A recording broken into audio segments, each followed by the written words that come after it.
Points table से England ने 22 points, लगभग 22 पॉइंट्स के अराउंड गंवाए थे, क्योंकि पेनल्टी पॉइंट्स उन्हें ये मिले थे। तो वो स्लोअर रेट के कारण की वजह से हुए थे, और बहुत हद तक बेन स्टोक्स को अपनी मैच फी भी गंवानी पड़ी थी। लास्ट जो एशेस हुई थी तब भी इंग्लैंड के कुछ पॉइंट्स कटे थे, और उन्होंने बोला था, जाहिर किया था कि ये तो कोई बात नहीं होती है। जो ये रूल है पेनल्टी पॉइंट्स का, पॉइंट्स डिडक्शन थोड़ा सा ज़्यादा हार्श लग जाता है, क्योंकि उसमें कंडीशंस जो हैं पॉइंट्स की वो थोड़ी सी उलझुल है। लेकिन उन्होंने ये बोला था कि एशियन कंडीशंस में स्पिनर्स आ जाते हैं, जल्दी जल्दी अपने ओवर करा देते हैं, और हमारे यहाँ इंग्लैंड न्यूजीलैंड में ऐसा हो नहीं पाता है। तो इसलिए भी ये एक उन्होंने अपने एक लंबे चौड़े जो बयान का भाषण ज़्यादा लग रहा था, उसमें उन्होंने ऐसा बोला है। तो अब ये तो फिर आप देखिए, as a fan, as a neutral fan, आपको लगेगा ये तो कोई बात नहीं हुई। अब ऐसे तो फिर WTC फाइनल भी पिछले 2 साल से इंग्लैंड में हो रहा है, और हमेशा बारिश के बीच हो रहा है, जून में हो रहा है, तो वो क्यों हो रहा है? उस पर फिर स्टोक्स को कुछ बोलना चाहिए, उस पर नहीं बोलते हैं क्योंकि इंग्लैंड की टीम पहुंचती ही नहीं है, बोलेंगे क्यों? Emotional damage। पहले क्या होता था कि लंबे लंबे सेशंस चल रहे हैं, मीटिंग्स चल रही हैं, पता चला, उस चक्कर में पूरा टाइम चला गया। सेना कंट्रीज की बात हो रही है। सेना कंट्रीज में साउथ अफ्रीका की अगर हम बात करें, साउथ अफ्रीका का एक भी पेनल्टी पॉइंट नहीं कटा है उनके। अगर आप स्टैट्स देखें तो स्टैट्स के हिसाब से आपको बेन स्टोक्स इतने बड़े प्लेयर नहीं लगेंगे, लेकिन इंग्लैंड को जहाँ पे वो लाके खड़ा कर चुके हैं, उसके लिए वो एक बहुत महान प्लेयर्स में उनकी गिनती होती है। बेन स्टोक्स ने ऐसा क्यों कहा, इसके पीछे की वजह तो खैर वही जाने। विवादों के घेरे में रहते हैं बेन स्टोक्स, अपने ऊपर डॉक्यूमेंट्री बनवाते हैं बेन स्टोक्स, 4 छक्के खाने के बाद फिर कमबैक भी करवाते हैं बेन स्टोक्स। बार बार बेन स्टोक्स ना बोले, स्टोक्स बोला। अच्छा, स्टोक्स।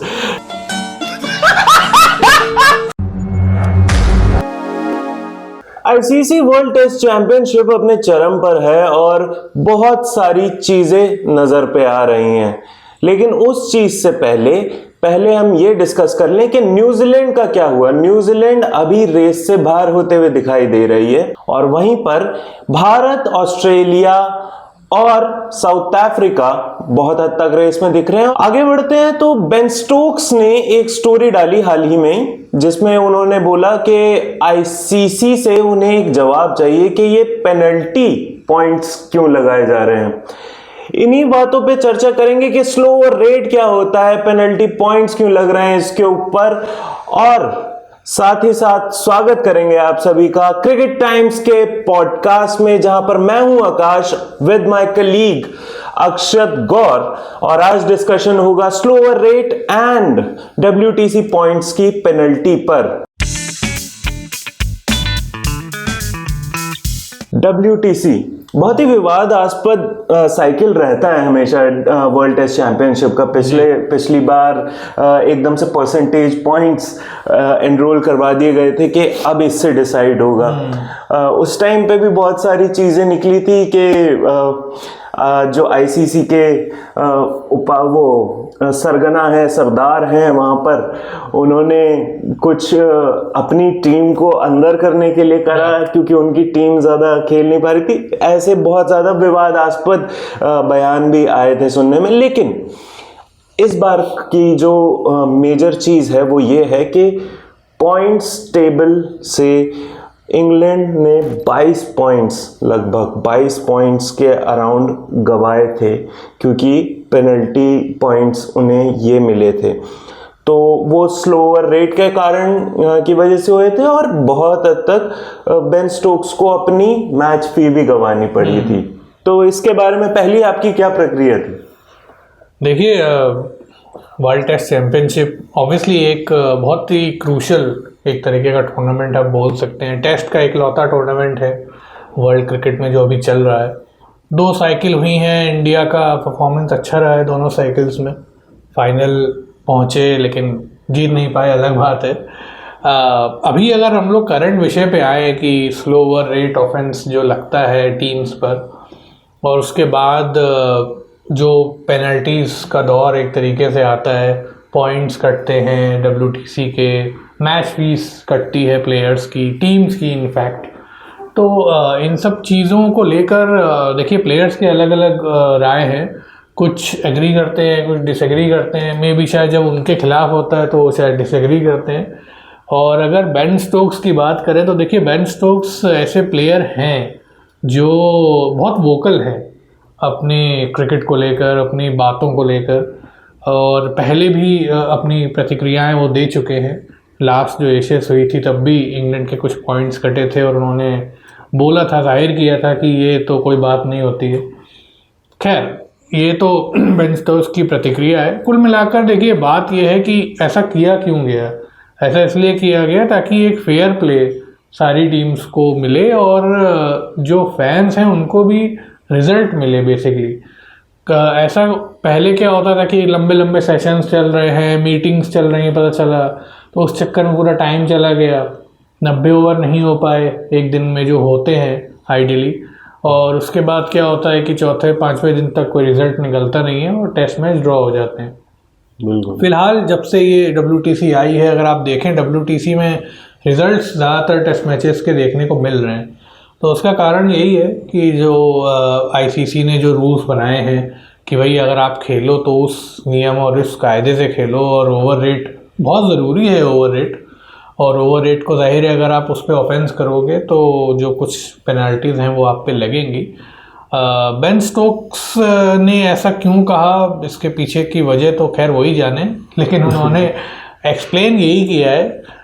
एक आध एक्सप्लेनेशन उनका अगर हम लोग इस चर्चा को और आगे बढ़ाएं तो उनका ये कहना है कि जो एशियन कंडीशंस हैं, एशिया जैसे कि इंडिया हो गया, पाकिस्तान हो गया, जहाँ पे वो अभी हार के आए थे सीरीज बाय द वे, तो मे भी शायद उसका भी एक खलल होगा मन में। बिल्कुल। और इंडिया में तो वो हारते ही हैं तो उसका भी एक खलल होगा। अरे वो बल्ला छोड़ देते हैं। बल्ला छोड़ देते हैं, मे भी शायद थोड़ा चिढ़ाए बैठे हैं, आई डोंट नो। लेकिन उन्होंने ये बोला था कि एशियन कंडीशंस में स्पिनर्स आ जाते हैं, जल्दी जल्दी अपने ओवर करा देते हैं, और हमारे यहाँ इंग्लैंड न्यूजीलैंड में ऐसा हो नहीं पाता है। तो इसलिए भी ये एक उन्होंने अपने एक लंबे चौड़े जो बयान का भाषण ज़्यादा लग रहा था उसमें उन्होंने ऐसा बोला है। तो अब ये तो फिर आप देखिए as a fan, as a neutral fan आपको लगेगा ये तो कोई बात नहीं हुई। अब ऐसे तो फिर WTC फाइनल भी पिछले 2 साल से इंग्लैंड में हो रहा है और हमेशा बारिश के बीच हो रहा है, जून में हो रहा है, तो वो क्यों हो रहा है? उस पर फिर स्टोक्स को कुछ बोलना चाहिए, उस पर नहीं बोलते क्योंकि इंग्लैंड की टीम पहुंचती ही नहीं है, बोलेंगे क्यों? Emotional, damn it! तो खैर ये एक बात थी। तो आपको क्या लगता है स्टोक्स का खास तौर पे ये जो बयान है कि एशिया को जबरदस्ती लपेट लिया है? मेरे को विवादों के घेरे में रहते हैं बेन स्टोक्स, अपने ऊपर डॉक्यूमेंट्री बनवाते हैं बेन स्टोक्स, 4 छक्के खाने के बाद फिर कमबैक भी करवाते हैं बेन स्टोक्स। बार बार बेन स्टोक्स ना बोले, स्टोक्स बोले। अच्छा, स्टोक्स। तो हाँ, बेन ने एक चीज बोली थी कि एशिया के बारे में, लेकिन उसके अलावा ये चीज बोली कब गई? आपने 22 पॉइंट्स गवाए हैं, 22 पेनल्टी पॉइंट्स। तो इसमें पहली चीज तो ये कि आप बार बार कर रहे हैं ये चीज, ठीक है। अगर आपको स्लोवर रेट से इतनी इशू है तो आपको अपने बॉलर्स को भी समझाना पड़ेगा। एक ठीक टाइम पे हो जाते हैं ओवर, चाहे आप फास्ट बॉलर्स के साथ। पहले तो इतना सब माइकल वॉन तो हर दूसरे मैच में तो बाहर नहीं होते थे, तो आपको अपने बॉलर्स रोटेट कैसे करने हैं उसके ऊपर ध्यान रखना चाहिए था।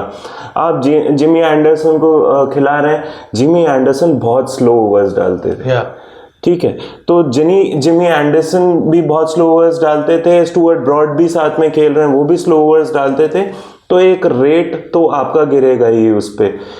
तीसरी चीज जो बेन स्टोक्स के साथ जो वो बोली गई है, उन्होंने बोला न्यूजीलैंड वर्सेस इंग्लैंड के टाइम या फिर इंग्लैंड वर्सेस न्यूजीलैंड के टाइम।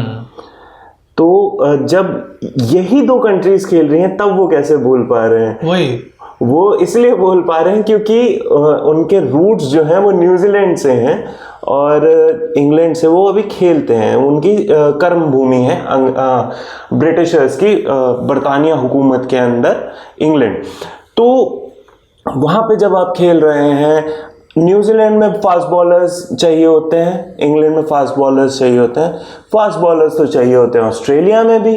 तो ऑस्ट्रेलिया में तो कोई स्लो ओवर रेट की इतनी इशू आ नहीं रही। ऑस्ट्रेलिया ने भी बहुत पॉइंट्स गंवाए हैं, लेकिन वो क्रिब नहीं कर रहे हैं आके, और वो दूसरी पोजीशन पे भी है।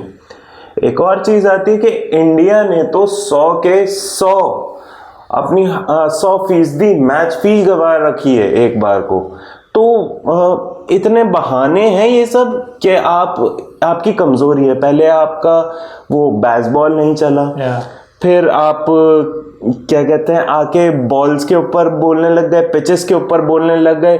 फिर अब आप आके बोलेंगे कि ये WTC के जो पॉइंट्स टेबल में आप अगर वो हटा भी दिया जाए ना, तो आप चौथी पोजीशन पे ही आते हैं पेनल्टी पॉइंट्स हटाने के बाद भी। या तो आप अपना गेम ऊपर करिए, या तो आप, क्योंकि आपने पिचेस की कोई वो नहीं छोड़ी, कंडीशंस आपकी वहीं रही हैं।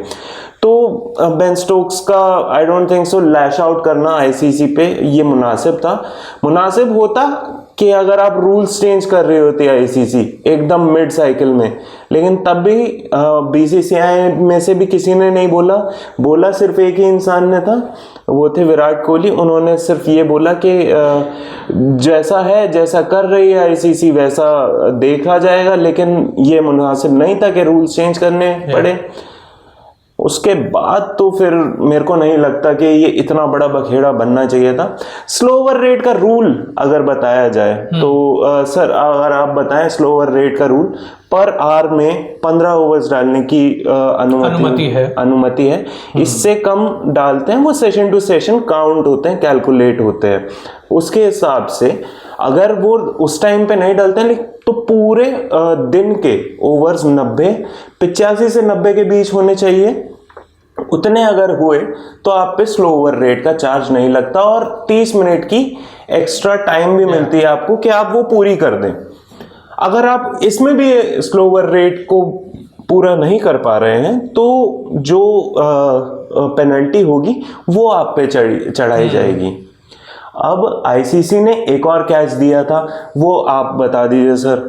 देखिए, सबसे पहले जैसे आपने बोला कि जो स्टोक्स का बयान था वो अनुचित, फिलहाल तो यही लगा है कि स्टोक्स का थोड़ा सा आप ये कह सकते हो ओवर द टॉप बयान हो गया। ये स्टोक्स का स्टोरी लगा दी, मॉडर्न क्रिकेट में ऐसा होता है। लेकिन थोड़ा सा पीछे अगर ले जाएं फैंस के नज़रिए से अगर हम लोग बात करें तो अभी कुछ समय पहले तक क्या था कि कप्तान हो या कोई प्लेयर हो, आप ICC के अगेंस्ट जा ही नहीं सकते थे। मतलब आप कोई बयान भी अगर दोगे तो आप पे कार्रवाई हो जाती थी, पहले ऐसा होता था। अभी थोड़ा सा शायद ICC ने अपने हाथ ढीले कर दिए हैं कि चलो ठीक है बोल लेने दो, तकलीफ हुआ बेचारे को मेरी शायद। लेकिन स्टोक्स की ये जो एक्सप्रेशन है वो मतलब इसमें लॉजिक तो नहीं लगा। अब बात करते हैं रूल्स की, तो देखिए ICC ने कुछ सोच समझ के ही रूल्स बनाए हैं। और जैसा कि अभी आकाश ने बताया कि वो जो 15 आवर्स वाला रूल है, उसके अलावा 30 मिनट एक्स्ट्रा दिए जाते हैं और 90 ओवर्स बेसिकली ICC ये कोशिश करती है कि एक दिन में 90 ओवर्स कराए जाएं। और पहले भी होते थे, जब ये रूल नहीं थे तब भी होते थे, बिल्कुल, और अभी भी होंगे। तो किसी के कहने ना कहने से कोई चीज़ बदलती नहीं है। लेकिन अगर हम लोग रूल पे अगर हम लोग थोड़ा नज़र डालें तो देखिए मेन पॉइंट यही है कि जो आपका 15 आवर वाला पीरियड जो आकाश ने बोला कि मेन वही है, स्लो ओवर रेट ऑफेंस वहीं से शुरू हो जाता है। और अक्सर जो कैप्टन्स हैं वो उस पर ध्यान नहीं दे पाते हैं। और अंपायर्स भी देखिए, जो ऑन फील्ड अंपायर्स हैं वो भी कहीं ना कहीं संकेत देते हैं प्लेयर्स को, कैप्टन्स को कि आप थोड़ा सा जल्दी करें।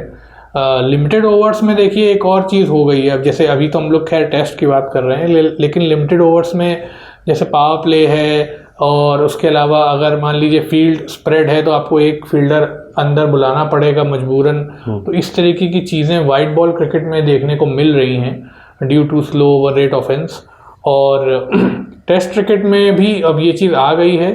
और इसको और मे भी शायद आप आने वाले समय में देख सकते हैं कि इसको और एक्सपेंड भी किया जा सकता है।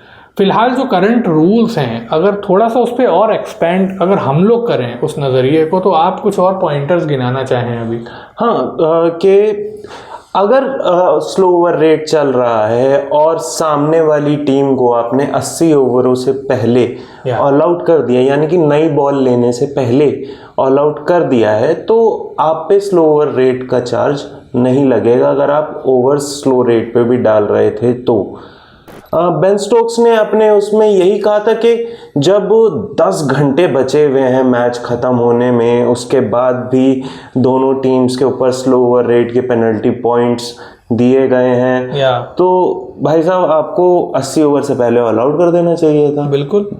और ये रूल अप्लाई अगली साइकिल में, यानी कि 2023 की साइकिल में तभी अप्लाई हुआ था क्योंकि ऑस्ट्रेलिया को 80% मैच फी गंवानी पड़ी थी अपनी, और इंडिया को 100% मैच फी गंवानी पड़ी थी, जबकि इंडिया ने तो दोनों इनिंग्स में 80 ओवर खेले भी नहीं थे।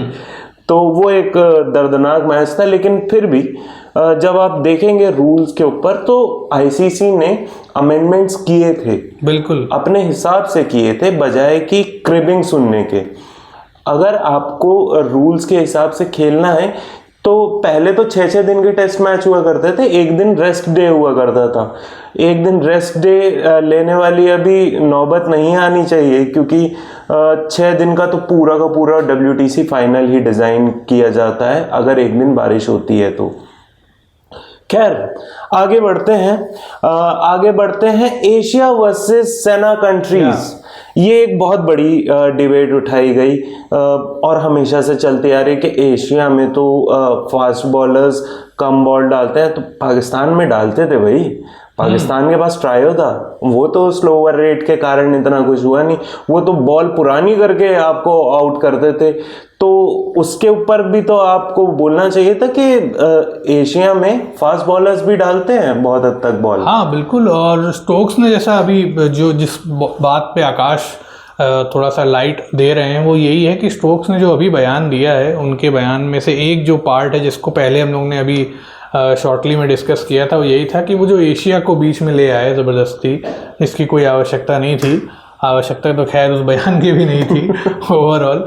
लेकिन पॉइंट यही है कि पता नहीं ऐसा क्यों लगता है कुछ क्रिकेटर्स को, या एक माइंडसेट है थोड़ा वेस्ट में कि वेस्ट का मतलब ये जो ओवरसीज़ कंट्रीज़ हैं जैसे इंग्लैंड है, न्यूजीलैंड है, उनको पता नहीं ऐसा क्यों लगता है कि इंडिया में सिर्फ स्पिनर्स ही डोमिनेट करते हैं ओवर्स को। ऐसा होता नहीं है। अगर आप हाल फिलहाल के पिछले 5-10 साल में जो एक आप देखें टाइम, चाहे वो विराट कोहली के अंडर हो और धोनी के अंडर हो, आपने देखा होगा फास्ट बॉलर्स ही लीड कर रहे हैं बॉलिंग को और ज़्यादातर ओवर्स वही डाल रहे हैं। स्पिनर्स आते हैं तो स्पिनर्स एक फ्रेम है, जैसे मान लीजिए 3rd डे 2nd डे से वो थोड़ा सा डोमिनेट करते हैं, उनको ज़्यादा ओवर्स मिलते हैं। लेकिन ऐसा होता नहीं है कि आते ही आप देखो कि स्पिनर्स 10वें ओवर से ही स्पिनर डाल रहे हैं। तो पता नहीं ऐसा क्यों स्टोक्स ने कहा, इस बात में कोई लॉजिक देखिए है नहीं। कप्तान को पता होता है कि उसको अपने बॉलर्स कैसे यूज़ करने हैं, और अगर कप्तान को इतना भी नहीं पता है तो कप्तानी छोड़ देनी चाहिए, क्योंकि ऑप्शंस बहुत होते हैं टीम में। इंग्लैंड टीम में भी हैं, हैरी ब्रुक जो एक फ्यूचर कैप्टन के रूप में देखे जा रहे हैं। और एक बात और है, एक आयरनी ये है जो स्टोक्स ने बयान दिया कि भाई स्पिनर्स एशियन कंडीशंस में होते हैं तो फटाफट ओवर डाल लेते हैं, और हमारे यहाँ तो भैया सब पेसर्स होते हैं। तो अगर ऐसा है तो भैया आपका तो बेसबॉल अप्रोच है, बिल्कुल। तो बेसबॉल में तो जल्दी जल्दी बॉलिंग होनी चाहिए। अगर बैटिंग जल्दी जल्दी हो रही है तो बॉलिंग में क्या, कौन सा वो बॉल वाला अप्रोच लग रहा है? मतलब ये तो स्टोक्स को खुद ही इन सवालों के उत्तर देखने पड़ेंगे। और देखिए एक कहावत है ना कि खिसियानी बिल्ली खम्बा नोचे वाली, एक बहुत पुरानी कहावत है भारत में, और वो लागू होती है। We not trying to make fun of his statements, but reality यही है कि ये आउट ऑफ फ्रस्ट्रेशन वाला बयान ज़्यादा लग रहा है रादर देन लॉजिकल। क्योंकि अगर लॉजिकल होता तो ये आप सीरीज से पहले बोलते, बिल्कुल। आप मैच के रिजल्ट के बाद आप नहीं बोलते। उनका तो आधे से ज़्यादा स्पिन अटैक ही एशियन है, तो उसके बारे में तो क्या ही बोलें। बेन स्टोक्स के ऊपर एक और चीज़ आती है जो दिमाग में, वो ये थी कि जिस तरीके के वो प्लेयर भी रहे हैं, वो आउटस्पोकन रहे हैं, उनके अगर आप स्टैट्स देखें तो स्टैट्स के हिसाब से आपको बेन स्टोक्स इतने बड़े प्लेयर नहीं लगेंगे, लेकिन इंग्लैंड को जहाँ पे वो लाके खड़ा कर चुके हैं, उसके लिए वो एक बहुत महान प्लेयर्स में उनकी गिनती होती है। इयान बोथम के साथ उनकी तुलना हो जाती है, सर इयान बोथम के साथ, तो उस हिसाब से बेन स्टोक्स बहुत बड़े प्लेयर हैं। किंतु बात अलहदा एक और चीज़ उठ के आती है कि बेन स्टोक्स अभी कब तक इंग्लैंड की कप्तानी करते रहेंगे, क्योंकि देखिए इंग्लैंड भी अब वैसा अप्रोच कर रहा है अपने प्लेयर्स को लेके जैसा इंडिया करती है और ऑस्ट्रेलिया बहुत पहले से करते हुए आ रही थी, कि जब उनका शेन वॉर्न चला तो उन्होंने सबसे बड़ा नाम बना दिया शेन वॉर्न को। जो रूट के साथ जो वो नहीं कर पाए वो हैरी ब्रुक के साथ करना चाहते हैं, उसे एक बहुत बड़ा नाम बनाना चाहते हैं वर्ल्ड क्रिकेट का। तो आपको क्या लगता है कि बेन स्टोक्स की जगह अब बहुत जल्द हैरी ब्रुक दिखते हुए नजर आएंगे? बिल्कुल ऐसा होगा, और स्टोक्स की जो कैप्टेंसी है उसमें रिकॉर्ड कुछ खास रहा नहीं है।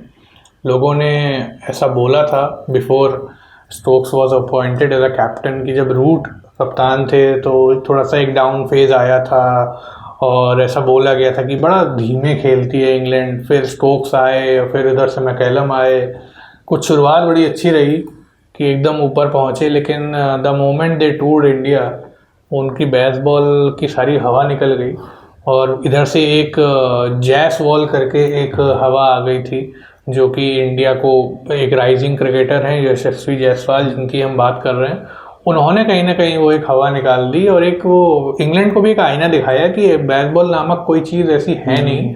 जैसे ही आप फॉरेन कंडीशंस में, उनके लिए तो फॉरेन ही है, कंडीशंस में आप ट्रैवल करते हो आपको पता चल जाता है कि ये जो अप्रोच है सोचने और करने में क्या अंतर है। तो देखिए ये चीज़ है, बेन स्टोक्स की कप्तानी पे बिल्कुल प्रश्न चिन्ह है। और अभी अगले साल, यानी कि साल तो अब आ ही गया है ऑलमोस्ट, अगले साल अगर आप देखेंगे कि स्टोक्स शायद कप्तान रहेंगे और एशेस टूर करने वाली है इंग्लैंड की टीम ऑस्ट्रेलिया में। और ये देखिए एशेस जो होती है वो उनके लिए कहीं ना कहीं एक डिसाइडिंग सीरीज़ होती है कि कैप्टेंसी रहेगी नहीं रहेगी, ये डिसाइड आई थिंक हो जाएगा। तो चलिए ये थी स्टोक्स की बात। स्टोक्स मूव ऑन करते हैं हम लोग। WTC की बात के साथ हम लोग कर रहे थे। मेन जो बात ये है कि जो रूल है ICC का स्लो ओवर रेट वाला, रूल्स हम लोग ने डिस्कस कर लिए क्या है, हम लोग ने स्टोक्स की प्रतिक्रिया डिस्कस कर ली क्या है, ये भी डिस्कस कर लिया कि एशियन कंडीशंस और फॉरेन कंडीशंस में क्या कोई चीज़ें देखने को मिलती हैं नहीं मिलती हैं। अभी जो हम लोग डिस्कस करने वाले हैं वो ये है कि ये जो ICC का रूल है वो किस हद तक सही है और किस हद तक गलत है। ये इस बारे में थोड़ा सा हम लोग चर्चा करेंगे। जो स्लो ओवर रेट ऑफेंस जो लगता है प्लेयर्स पे, टीम्स पे, कैप्टन्स पे, तो इस पे आकाश जी थोड़ा सा प्रकाश अगर आप डालें। 450 ओवर्स का खेल होना होता है 5 दिनों के अंतर्गत, और 450 ओवर्स बहुत होते हैं जिसमें 4 बार बैटिंग की जाती है दोनों टीमों के द्वारा, 2-2 बार। तो उस हिसाब से आपको पर आवर 15 ओवर डालने हैं। पर आवर 15 ओवर डालना इतनी मुश्किल वाली बात नहीं है। उसके ऊपर भी आपको 30 मिनट एक्स्ट्रा दिए जाएंगे कि आप 90 ओवर पूरे कर लें। और जिस दिन आपने 90 ओवर पूरे कर दिए पहले ही, उस टाइम पे जितना टाइम बचा होता है या फिर उसमें थोड़ा सा और खिला देते हैं ताकि आपके जो ओवर्स हैं कल इतने ज़्यादा ऊपर ना आए। तो 450 ओवर से भी ज़्यादा का गेम हो जाता है बहुत टाइम्स पे। जो ये रूल है पेनल्टी पॉइंट्स का, पॉइंट्स डिडक्शन थोड़ा सा ज़्यादा हार्श लग जाता है क्योंकि उसमें कंडीशंस जो हैं पॉइंट्स की वो थोड़ी सी उलझलूल है। वो बहुत सारे कैप्टन्स को समझ में नहीं आएगी क्योंकि कम्युनिकेट इतने अच्छे ढंग से शायद ICC के द्वारा नहीं किया गया है। ICC के द्वारा अगर नहीं किया गया तो ये अंपायर्स की नैतिक जिम्मेदारी बनती है कि वो प्लेयर्स को जाके समझाएं कि भैया आपको इतने में ओवर्स डलवा देने हैं। और ये बात मैं इंटरनेशनल स्टेज की कर रहा हूँ, जहाँ पर इंटरनेशनल स्टेज पे बहुत से प्लेयर्स को नहीं समझ आता है कि 15 ओवर्स कैसे डलवाए। रोटेशन, बॉलर्स रोटेशन, देखिए ये तो आप अगर प्लेयर हैं तो आपकी फिटनेस भी आपको देखनी पड़ेगी। अगर आप इतने फिट नहीं हैं टेस्ट के हिसाब से कि आप 1 घंटे में 15 ओवर्स नहीं डाल पा रहे हैं एज अ बॉलिंग यूनिट, तो उसमें कोई दोराय नहीं है कि आप अनफिट हैं, क्योंकि आप इतना टाइम ले रहे हैं, आप हाँफते हुए जा रहे हैं। जहाँ तक मुझे याद है कि जब ये रूल्स इतने नहीं हुआ करते थे, बड़े हार्श रूल हुआ करते थे, आईसीसी के मैच के बैन्स लगते थे। बहुत टाइम से हमने देखा है कि धोनी को नहीं खेलने को मिला, सौरव गांगुली और मोहम्मद यूसुफ के बीच में एक बड़ी बहस छिड़ी हुई थी कि मेरे को मत बोल, बाद में गर्दन मेरी आती है नीचे, सौरव गांगुली बोलते हुए दिखाई दिए थे। तो उस हिसाब से जो पॉइंट्स डिडक्शन है वो थोड़े से ऊपर नीचे करने वाली बात होती है रूल्स की, but as a slower rate rule ये गेम के लिए अच्छा है, क्योंकि इसमें फास्ट होगा गेम। बिल्कुल, ये देखिए ये रूल जो है आईसीसी ने कुछ सोच समझ के ही बनाया है, और जो स्टेक होल्डर्स हैं वो ऐसे ही रूल नहीं बना देते हैं। हर टीम से सबके ओपिनियन लिए जाते हैं और उसके बाद ही कोई रूल बनता है। खासतौर पे जो अब बन रहे हैं, जो पहले के चल रहे हैं उसकी बात हम लोग नहीं कर रहे हैं, क्योंकि ये एक नया नियम है और बहुत मॉडर्न क्रिकेट का एक नियम आप कह सकते हो। स्लो ओवर रेट का जो ऑफेंस लगता है वो इसलिए लगाया गया है कि मैचेस ज़रूरत से ज़्यादा लंबे हो रहे थे। वाइट बॉल क्रिकेट में भी देखने को मिल रहा था कि बहुत लंबे लंबे मैचेस हो रहे थे। टी20 का एक मैच 5-5 घंटे चल रहा है, तो उसको शॉर्ट करने के लिए भी ये सब रूल्स आए, और ठीक भी है। और जो आपने बोला कि पॉइंट्स वाली जो बात है, पॉइंट्स डिडक्शन वाली, वो बात आई एग्री। पॉइंट्स डिडक्शन पे थोड़ा सा आईसीसी हार्श है। देखिए आप प्लेयर्स की सैलरी को थोड़ा सा कट डाउन कर रहे हो, वो ठीक है, प्लेयर एक बार फिर भी बर्दाश्त कर लेगा, क्योंकि वो अगला मैच खेलेगा, वो वहाँ से रिकवर कर लेगा। लेकिन अगर WTC पॉइंट्स कटते हैं तो उसको रिकवर करना बहुत मुश्किल है, क्योंकि लेट से कि मान लीजिए आपने वो मैच खेला, ठीक है, फॉर एग्जांपल 2 टीमों के बीच मैच हुआ और मैच 5वें दिन तक गया, बड़ा ही क्लोजली कॉन्टेस्ट हुआ, और उसमें एक टीम, जैसे मान लीजिए ए टीम हार गई, ठीक है, अब उसके बाद उसके पॉइंट्स भी कट गए। तो ये तो वो बात हो गई कि भाई एक तो कटा भी है, उस पर नमक भी छिड़क दिया और उसके बाद मान लीजिए उनके जो और मैचेस हैं फिर वो एक नॉकआउट वाले मैचेस बन जाते हैं। अभी तक वो ये सोच रहे थे कि अगर इसमें हार भी जाएंगे तो कोई दिक्कत नहीं है, अगले मैचेस में कवर कर लेंगे। अभी क्या है कि उनके पॉइंट्स भी कट गए हैं, तो उनको ना सिर्फ मैचेस जीतने हैं, ये भी बैक ऑफ द माइंड में रखना है कि भैया स्लो ओवर रेट ना लग जाए, पता लग जीत जाए उसके बाद भी पॉइंट्स कट जाएं। तो ये जो पॉइंट्स वाली जो एक बात है, शायद आईसीसी इस पर थोड़ा सा विचार कर सकती है। लेकिन जहाँ तक पेनाल्टी की बात है, when it comes to financial penalties, I don't think उसमें कोई ऐसा प्रश्न चिन्ह लगाने की ज़रूरत है। और आजकल के क्रिकेटर्स कमाते भी बड़ा अच्छा है, तो उनको फ़र्क नहीं पड़ता है। मे भी शायद ये भी वजह है कि आईसीसी ने ऐसा किया हो कि भैया देखिए फाइनेंशियल इम्प्लीकेशंस इन पे लगाएंगे तो कोई इनको फ़र्क पड़ने नहीं वाला है, सभी कमा रहे हैं, बिल्कुल, तो क्यों ना पूरी टीम को एक तरीके से चाबुक मारा जाए कि भैया तुम्हारे पॉइंट्स ही हम खा जाएंगे, फिर तुम शायद, और मे भी शायद ये एक अच्छे अप्रोच, इसका जो सोच है वो अच्छी होगी, लेकिन नुकसान खास तौर पे ऐसे सीक्वेंसेस में हो जाता है, सिचुएशन में जहाँ पे बहुत क्लोज चले जाते हैं मैच, और वहाँ पे शायद टीम को लगता होगा कि ये थोड़ा सा ज़्यादा हो गया। बिल्कुल, ये एक लॉन्ग टर्म इफेक्ट छोड़ता है। बाकी पैसा तो मैच फी के लिए तो एक शॉर्ट टर्म इफेक्ट है, वो भी नहीं काटी जानी चाहिए थी, लेकिन 5%, 15%, फिर बाद में 25 होता है, फिर 45 होता है, तो ऐसे ऐसे करके मैच फी काटी जाती है। आप उसमें बढ़ोतरी कर लीजिए, और पेनल्टी पॉइंट्स जो कि बहुत मेजर चीज़ होती है एक WTC साइकिल में, उसमें ज़्यादा कटौती ना करी जाए। एक और चीज़ नोटिस में आई, ये सेना कंट्रीज की बात हो रही है। सेना कंट्रीज में साउथ अफ्रीका की अगर हम बात करें, साउथ अफ्रीका का एक भी पेनल्टी पॉइंट नहीं कटा है। साउथ अफ्रीका का अगर एक भी पेनल्टी पॉइंट नहीं कटा है जहां पर कोकाबुरा की गेंद यूज होती है, वहां पे फास्ट बॉलिंग कंडीशंस बेस्ट होती है। मेरे को तो याद भी नहीं है कि स्पिनर्स ने कब मैच जिताया है साउथ अफ्रीका में इतने टाइम में, क्योंकि सिर्फ और सिर्फ फास्ट बॉलर्स ही डालते रहते हैं। बहुत मुश्किल कंडीशन जहाँ पे सीम और स्विंग दोनों होती है। वहीं पे एक ऐसी कंट्री जो उन्हीं की ड्यूक्स की बॉल यूज़ करती है, वहाँ पे उनसे बहुत ज़्यादा गर्मी पड़ती है, स्विंगिंग कंडीशंस भी नहीं है, लेकिन वो फिर भी ड्यूक्स की बॉल यूज़ करते हैं। वेस्ट इंडीज़, उनके भी पेनल्टी पॉइंट्स नहीं कटे हुए हैं आज तक। तो साहब बार बार बयान याद आ रहा है, बार बार एशिया वर्सेस सेना कंट्रीज याद आ रहा है। तो अब तो सेना और एशिया के अलावा भी मैंने आपको एक कंट्री दिखा दी। मैं भी शायद स्टोक्स को ये भी करना चाहिए कि जब वो इंस्टाग्राम पर स्टोरी लगा रहे हैं, शायद WTC पॉइंट्स टेबल पर भी एक नज़र डाल लें, जहाँ पे वो एक टेबल आती है जिसमें लिखा रहता है पेनल्टीज किस टीम की कितनी कटी है। वहाँ पे आपका सबसे बड़ा नाम है, वहाँ पे आपका बेसबॉल अप्रोच दिख रहा है 22 पॉइंट्स का, और उसके बाद ऑजीज हैं 10 पॉइंट्स पर, लेकिन ऑजीज रो नहीं रहे हैं। Aussies they not cry babies, not saying English cricketers are, but I mean approach तो क्या है ऐसा ही दिख रहा है। और एक ट्वीट मैंने पढ़ा था इस रेफरेंस में, ट्वीट वो मेरा ही रहा और वो ट्वीट कुछ ऐसा था कि मैं भी शायद, देखिए जब बोला जाता है ना कि जो भी गॉड्स का प्लान होता है, आजकल काफ़ी चल रहा है इंडियन क्रिकेट सिनारियो में गॉड्स प्लान बेबी।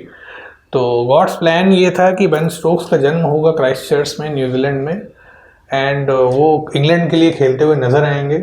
और ये प्लान सही था, क्योंकि वो ऐसी कंट्री के लिए गए हैं जहाँ पे वो लोग अक्सर वोकल रहते हैं जो चीज़ उनके खिलाफ जाती हैं। अगर मैं भी शायद वो इंग्लिश कीवी क्रिकेटर अगर होते अभी करेंटली, शायद वो ना रोते इन द सेंस कि वो इतना शायद इस पे इशू ना क्रिएट करते, बट चूंकि वो एक वो ब्रिटिश टीम में है और ब्रिटिश टीम की एक हिस्ट्री रही है इश्यूज क्रिएट करने की, चाहे वो कोई भी हो, आप कोई भी उठा लीजिए, मतलब रैंडमली अगर आप गोले में से पर्चियां बना के भी उठा लेंगे, चाहे वो एंडरसन और ब्रॉड ने तो एक ज़माने में आपको पता होगा कि रवि अश्विन के संग क्या किया था, उनके संग नहीं, उनकी पिक्चर के संग श्रेड कर दी थी पिक्चर, बिकॉज उन्होंने जॉस बटलर को नॉन स्ट्राइकिंग एंड पे आउट कर दिया था, जिसको लोग मनकट बोलते हैं, बट बोलना नहीं चाहिए।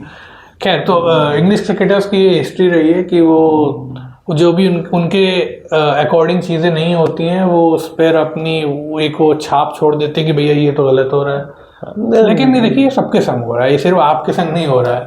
अब ये अलग बात है कि अगर आप पॉइंट्स टेबल देखें तो सबसे ज़्यादा जो पॉइंट्स हैं वो आपके कटे हुए हैं पेनाल्टीज़ में, 22 पॉइंट्स बहुत होते हैं, बहुत ज़्यादा। और ये कहीं ना कहीं दर्शाता है कि आपको अपनी तरफ देखना चाहिए कि आप कहाँ जा रहे हो, क्या कर रहे हो। अगर आप इंडिया को देखो, इंडिया के सिर्फ 2 पेनाल्टी पॉइंट्स हैं। आप जैसा अभी आकाश ने बोला, साउथ अफ्रीका के नील हैं, वेस्ट इंडीज़ के नील हैं, श्रीलंका के भी फिलहाल नील हैं। और श्रीलंका, देखिए आप कह सकते हो कि श्रीलंका अपने देश में उधर ज़्यादा क्रिकेट खेलती है, स्पिनर ज़्यादा होते हैं, बट भैया चलो श्रीलंका के लिए आपने यूज़ कर लिया कि वहाँ तो स्पिनर्स हैं, डोमिनेटिंग हैं। इंग्लैंड भी तो आई थी खेलने श्रीलंका। हाँ, इंग्लैंड भी आई थी। तो साउथ अफ्रीका के लिए, जैसा अभी बोला कि साउथ अफ्रीका के पास तो सारे पेसर्स हैं और ज़्यादातर पेस ही डोमिनेट करते हैं, फिर भी उनका 0 पॉइंट्स हैं। तो ये दर्शाता है कि अगर कोई टीम सीरियस है किसी चीज़ को लेके, तो वो उस पर ऑफेंस नहीं क्रिएट करेगी। खैर, पाकिस्तान की अगर हम लोग बात करें, चूंकि हम लोग बात कर रहे हैं WTC की पेनाल्टीज़ की, तो पाकिस्तान भी तीसरे नंबर पे है। अगर सबसे ज़्यादा पेनाल्टीज़ जिन्होंने फेस करी हैं उनकी बात की जाए, पहले पे इंग्लैंड है, दूसरे पे ऑस्ट्रेलिया है, तीसरे पे पाकिस्तान है 8 पॉइंट्स के साथ। 8 पॉइंट्स कुछ खास रहा नहीं है पाकिस्तान का पिछले कुछ समय में, लेकिन बेरिंग द लास्ट सीरीज, क्योंकि उसमें उन्होंने इंग्लैंड को पटकनी दी थी, उसके पहले वो थोड़ा सा हारे हैं सीरीज घर पे। लेकिन पाकिस्तान का ये भी हमें समझना पड़ेगा कि उनका जो पेस अटैक है वो हमेशा इंजरी प्रोन रहता है, और साथ ही साथ वो अनफिट एक तरीके से बहुत टाइम तक रहा है उनका जितना भी बॉलिंग यूनिट है। जो उनकी बॉलिंग यूनिट में पूर्ति कर रहे होते हैं वो यंग फास्ट पेसर्स जो हैं उनके पास, जैसे वसीम जूनियर, अगर उन्होंने शायद टेस्ट खेला है तो उन्होंने पूर्ति की है बहुत टाइम तक, और नसीम शाह तो पूर्ति करने के चक्कर में कमर ही उनकी तोड़वा बैठे थे, लचक आ गई थी उनकी कमर में। तो ये कहानी थी बेन स्टोक्स की। फिलहाल के लिए आज के पॉडकास्ट में, आज की डिस्कशन में इतना ही रहेगा, और बात आगे जाके करी जाएगी कि क्या चल रहा है बीजीटी में और क्या पॉइंट्स टेबल के हिसाब से इंडिया जो इम्पॉसिबल के करीब थी चीज वो अचीव कर पाएगी या नहीं। तब तक के लिए हम दोनों आपसे विदा ले रहे हैं। आप देखते रहिए क्रिकेट टाइम्स। अगर आपको ये वीडियो पसंद आता है तो प्लीज इसे लाइक करिए, अपने व्यूज कमेंट बॉक्स में जाके बताएं, और साथ ही साथ ये वीडियो को शेयर करें और सब्सक्राइब करें क्रिकेट टाइम्स को, ताकि आप कोई भी अपडेट क्रिकेट से रिलेटेड मिस ना करें। धन्यवाद।